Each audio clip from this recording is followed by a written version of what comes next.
The morning mist clung to the valley floor like smoke from a dying fire when Thomas Mercer first heard the sound that would change everything. It was barely dawn, the kind of grey-blue hour when the world balanced between night and day, and he was milking his last cow when the noise reached him through the barn walls. Not the usual creak of settling wood or the rustle of hay, but something deliberate, pained, and human. Thomas set down the milk pail and reached for the rifle that never left his side.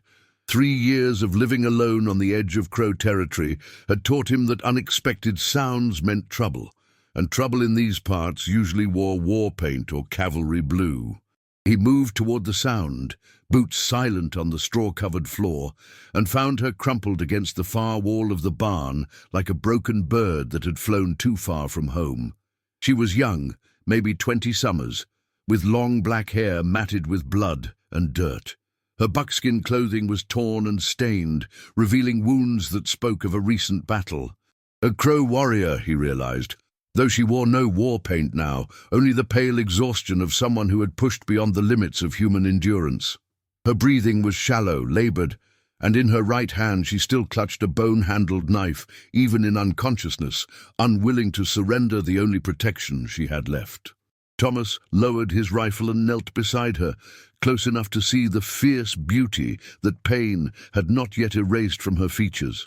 Her skin was warm with fever, and when he touched her forehead, she stirred, eyes fluttering open to reveal the deep brown of river stones. For a moment they stared at each other, predator and prey, though neither was certain which was which. "Easy," he said softly, the way he spoke to wounded animals. "I'm not going to hurt you." She understood English. He could see it in her eyes, but she said nothing. Instead, she tried to sit up, wincing as the movement tore at wounds that had barely begun to heal. Thomas saw the gash along her ribs, the bruised swelling around her left eye, the way her breathing hitched when she moved. Someone had hurt her badly, and recently. "You're safe here," he said, though he wasn't sure if that was true. Nothing was safe in this territory, especially not a white man harboring a Crow warrior in his barn. But something in her eyes, a mixture of defiance and desperation, made him want to try. He helped her to a pile of clean hay in the corner, moving slowly to avoid startling her. She let him, though her grip on the knife never loosened. When he brought water in a tin cup, she drank greedily, some of it spilling down her chin. When he offered dried meat, she ate it with the mechanical efficiency of someone who had been hungry for too long. "What's your name?" he asked, but she only stared at him with those riverstone eyes, calculating, measuring, deciding whether he was worth the risk of trust. Thomas understood silence. He had been practicing it himself for 3 years, ever since the fever took his wife and daughter and left him alone with nothing but grief and the echo of laughter in empty rooms. He had come west, not to find his fortune like so many others, but to lose himself in the vastness of sky and stone, to become small enough that the pain might pass over him like wind through grass. He left her with more water and a blanket, then went about his morning chores with the strange awareness that he was no longer alone. The knowledge sat in his chest like a coal, warm and dangerous. As he fed the chickens and tended the horses, he found himself listening for sounds from the barn, wondering if she was still there or if she had vanished like morning mist, leaving only the memory of those watchful eyes. She was still there when he returned, though she had moved closer to the barn door, positioned so she could see both the entrance and the small window that faced the mountains. A warrior's instincts, even wounded and exhausted, she watched him approach with the same careful attention she might give a circling wolf. "You're hurt bad," he said, gesturing to the wound on her ribs. "I've got some medical supplies in the house. Nothing fancy, but better than letting infection set in." She considered this, head tilted slightly, then nodded once. It was the first sign of trust she had shown, and Thomas felt something loosen in his chest. He fetched his medical kit, what little there was of it, and returned to kneel beside her in the hay. "This might hurt," he warned, though he suspected she was already in considerable pain. When he cleaned the wound with whiskey, she didn't flinch, didn't make a sound, only gripped the knife handle tighter until her knuckles went white. The gash was deep but clean, probably from a cavalry saber. The bruises told a story of capture and escape, of violence barely survived. As he worked, Thomas found himself studying her face in the lamplight. There was something familiar about her features, though he couldn't place it. Her cheekbones were high and sharp, her mouth full despite being pressed into a thin line of endurance. She had the kind of beauty that belonged in this harsh landscape. All angles and shadows, strength disguised as fragility. "You remind me of someone," he said as he bandaged her ribs. "Can't remember who, but someone I used to know." She spoke for the first time then, her voice rough with disuse. "Your wife." Thomas's hands stilled on the bandage. "How did you—" "You move like a man who once touched a woman gently. You speak like a man who remembers being answered." Her English was careful, accented, but clear. "Where is she now?" "Dead," he said simply. "Fever took her and our daughter 2 winters past." She nodded, as if this confirmed something she already knew. "I am sorry for your loss. And I'm sorry for whatever brought you here bleeding in my barn." They finished the bandaging in silence, but it was different now, companionable rather than wary. When he was done, she tested her range of motion carefully, professional. A warrior evaluating her readiness for battle. "You should rest," Thomas said. "Whatever you're running from, you won't outrun it if you can't stay on your feet." "I do not run," she said, but she settled back into the hay, exhaustion finally winning over pride. Thomas left her to sleep and went to prepare breakfast, but found himself distracted, glancing toward the barn every few minutes. He was taking a risk harboring her, he knew that. If the cavalry found her here, they would assume he was in league with the Crow, and that was a death sentence for a white man in these parts. But something about her presence made the morning feel less empty, filled the silence with possibility rather than echoes. He was just finishing his coffee when he heard the sound that made his blood turn to ice. Hoofbeats. Not just 1 or 2 horses, but many, moving with the disciplined rhythm of cavalry. Thomas grabbed his rifle and peered through the window to see a column of blue-coated soldiers approaching his homestead, led by a captain whose bearing spoke of career military and little patience for frontier niceties. The barn door was visible from where the soldiers would stop, and Thomas realized with sick certainty that they were here for her. Somehow they had tracked her to his land, and now both their lives hung in the balance. He had perhaps 2 minutes before they reached the house, 2 minutes to decide whether to save himself or protect a woman whose name he didn't even know. Thomas ran to the barn, finding her already awake, already armed, crouched behind a pile of hay bales with her knife in hand.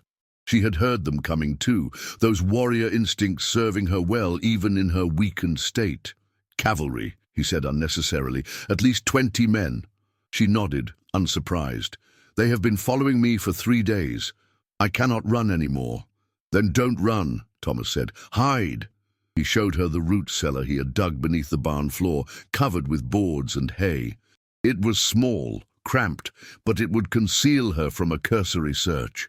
As she disappeared into the darkness below, Thomas scattered fresh hay over the boards and arranged his tools to look naturally placed. The soldiers were dismounting when he emerged from the barn, their captain already striding toward the house with the confidence of a man accustomed to getting what he wanted. Thomas met him halfway, rifle held casually but ready. "Morning, Captain," he said evenly. "What brings the cavalry to my little corner of nowhere?" Captain Reynolds was a thin man with pale eyes, and the kind of mustache that spoke of vanity poorly concealed. "We're tracking a Crow warrior, Mr. Mercer. Dangerous individual, killed 2 of my men before escaping. We have reason to believe she may have passed through this area." "She?" Thomas raised an eyebrow. "A woman warrior. Don't let that fool you. She's as deadly as any brave, maybe more so. Goes by the name Aiyana among her people, though she's known to us as the Ghost Walker." Reynolds studied Thomas's face for any sign of recognition. "You seen anyone matching that description?" Thomas shook his head. Haven't seen another soul in a week, Captain. Just me and the animals out here. Mind if we take a look around? Just to be thorough. It wasn't really a question, and Thomas knew it. Help yourself. Though I can't imagine why a wounded warrior would stop at a place like this, when there's better hiding in the mountains. Reynolds nodded to his men, who began searching with military efficiency. Thomas watched them examine his house, his chicken coop, his corral, each moment stretching like a held breath. When they reached the barn, his pulse quickened, but he forced himself to remain outwardly calm. The soldiers poked through hay bales and checked the stalls, but their search was cursory. They were looking for someone hiding, not someone buried. After 10 minutes that felt like hours, they regrouped outside the barn, empty-handed and frustrated. "Nothing here, Captain," reported the sergeant. Reynolds wasn't satisfied. "She's wounded, bleeding. If she came this way, there would be signs. Check the ground again." Thomas's heart hammered as the soldiers began examining the area around the barn more carefully. It was then that one of them called out, pointing to a spot near the barn door where a few drops of blood had stained the dirt. Thomas cursed silently, knowing that in his haste to hide Aiyana, he had missed that telltale sign. "Blood," the soldier announced. "Fresh, too." Reynolds's pale eyes fixed on Thomas with new intensity. "Thought you said you hadn't seen anyone." "I haven't," Thomas replied steadily. "But I did butcher a chicken yesterday, probably from that." "Chicken blood doesn't look like this," Reynolds said, kneeling to examine the stains. "This is human blood and not much of it, just enough to come from someone trying to hide their wounds." The situation was deteriorating rapidly. Thomas could see the suspicion hardening in Reynolds's eyes, could feel the weight of 20 pairs of eyes studying him for signs of deception. Below the barn floor, Aiyana waited in darkness, trusting him to keep her safe.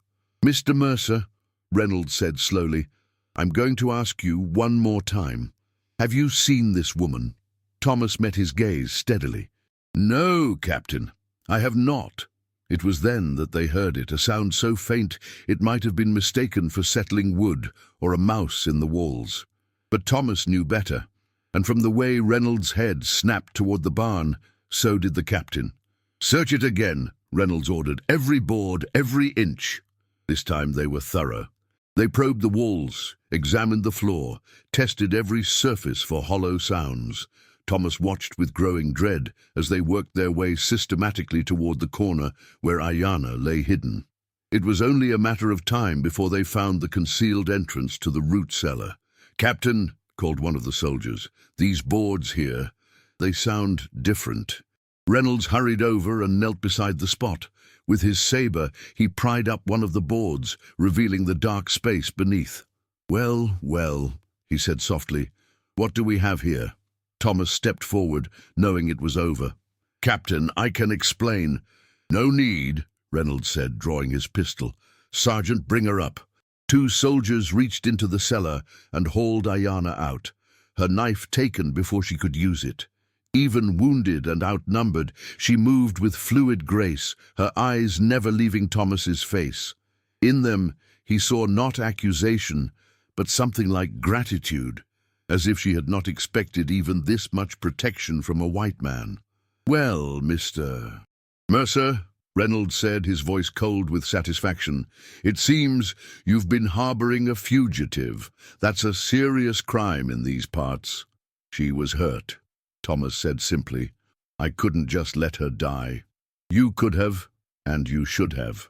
This woman is a killer, a savage who murdered 2 good soldiers in cold blood." "Is that what happened?" Thomas asked, looking at Aiyana. She met his gaze steadily. "They came to our village in the night, killed children, killed elders. I defended my people."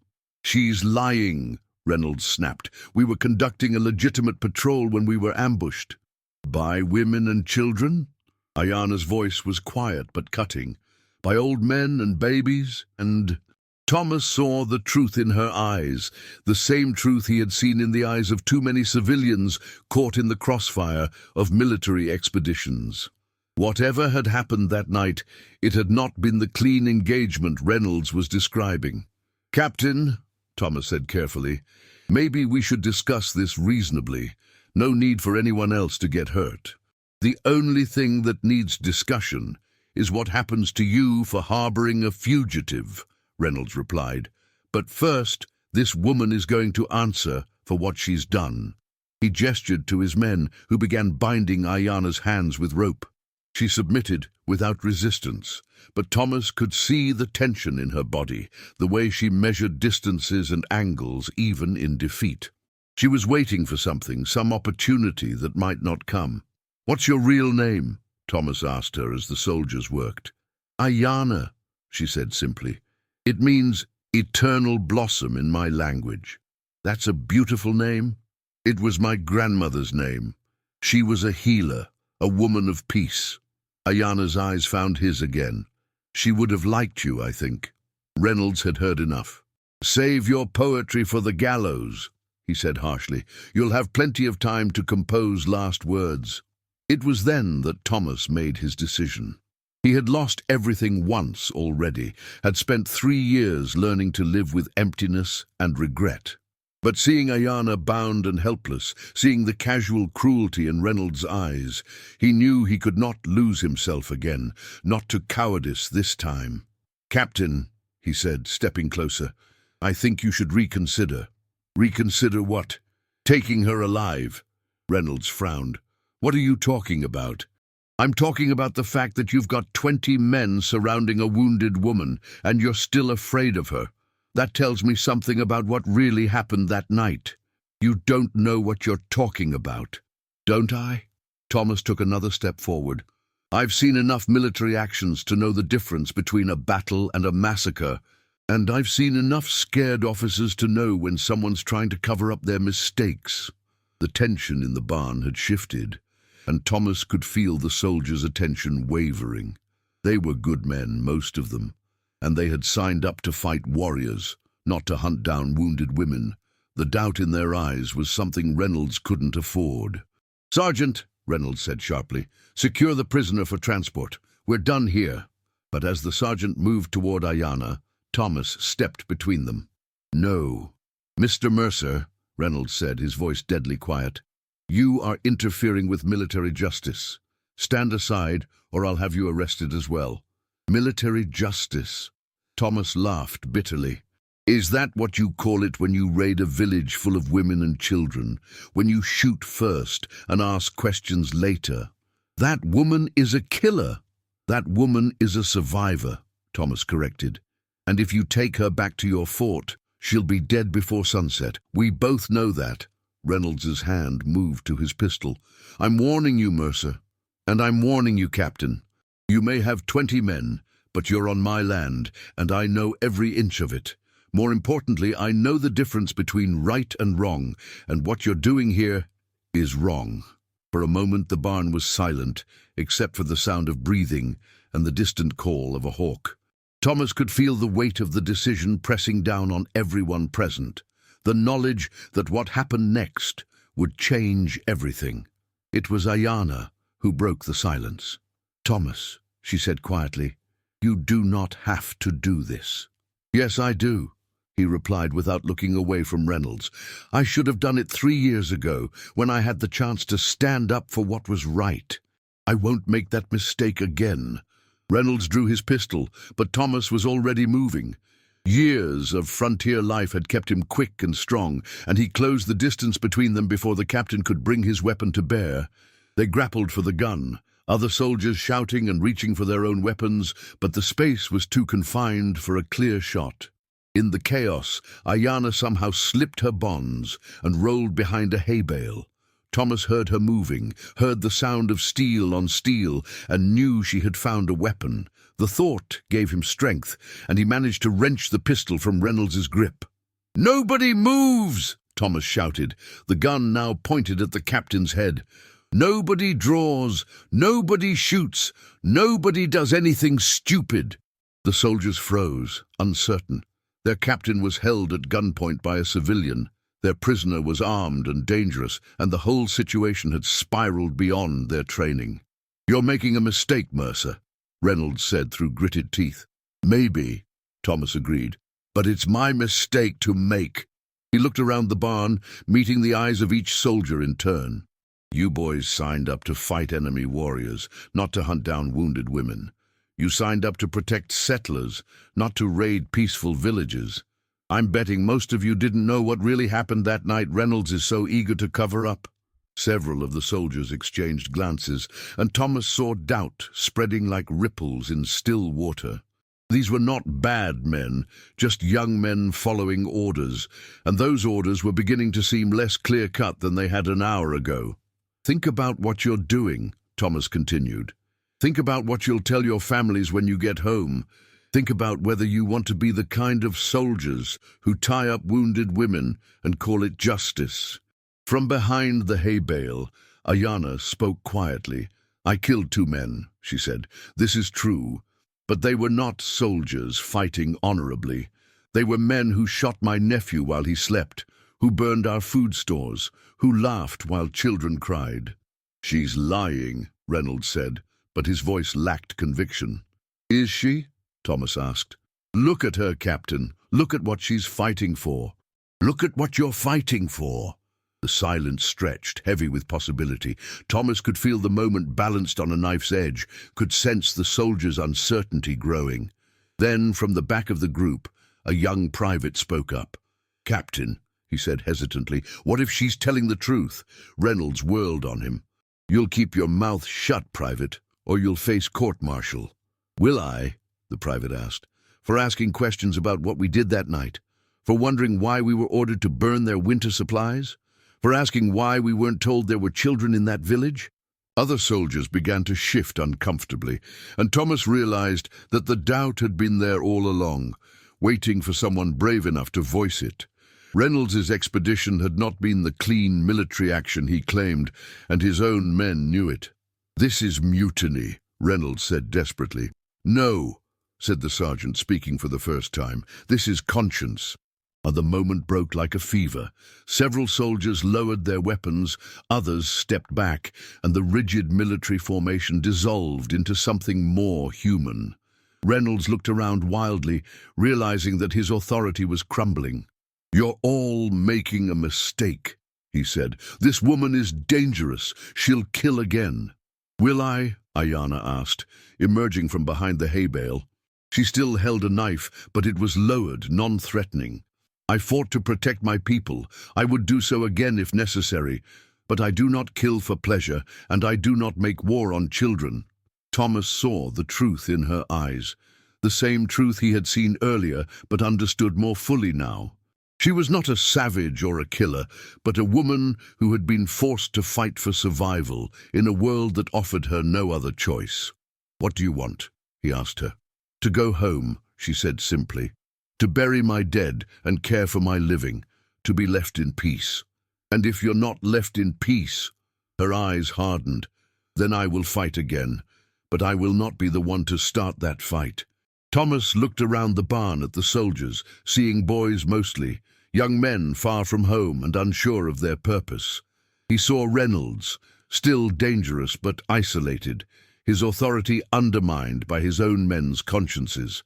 And he saw Aiyana, wounded but unbroken, waiting to see what kind of justice white men might offer. "Here's what's going to happen," Thomas said finally. "The captain and his men are going to leave. They're going to report that they found no trace of the woman they were tracking, and they're going to leave the Crow people alone, at least until someone with more authority and better judgment decides what should be done." "You can't just let her go," Reynolds protested. "She's a killer." "So are you," Thomas replied. "The difference is she was protecting her home." The sergeant stepped forward. "Mr. Mercer, we can't just ignore our orders." "You're not ignoring them," Thomas said. "You're interpreting them. Your orders were to find and capture a dangerous fugitive.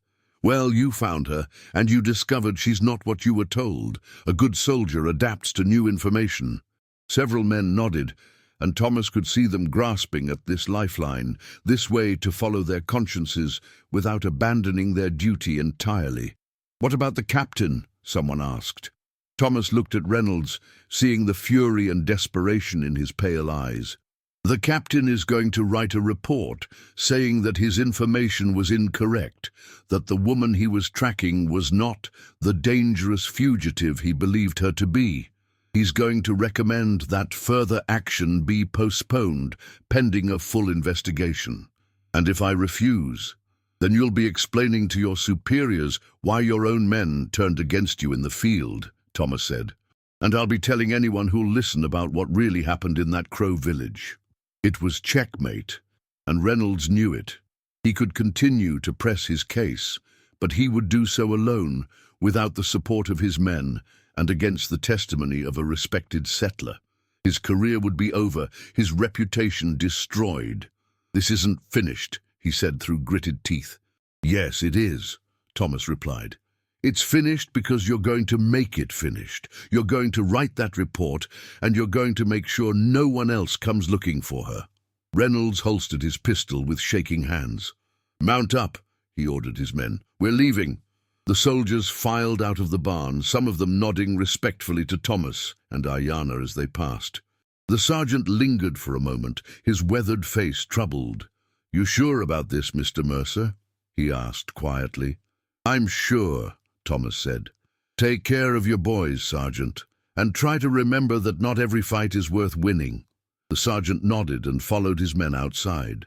Thomas and Aiyana stood in the barn doorway, watching as the cavalry mounted up and rode away, their blue uniforms disappearing into the morning haze like bad dreams fading at sunrise.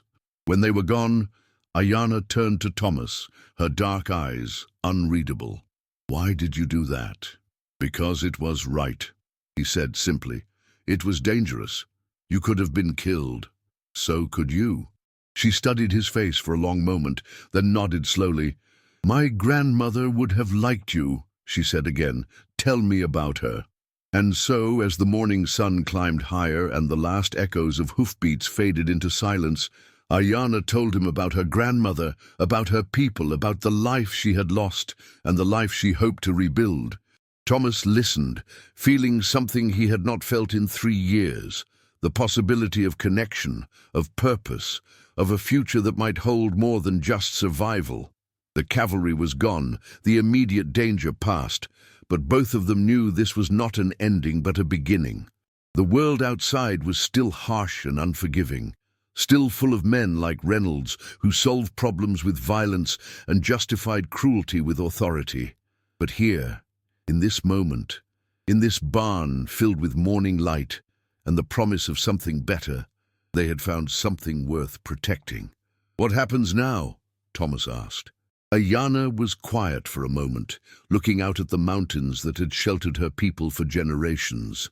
"Now I go home," she said. "But perhaps you would like to see where I come from, to meet my people, to understand what you helped save today." Thomas felt his heart beat faster.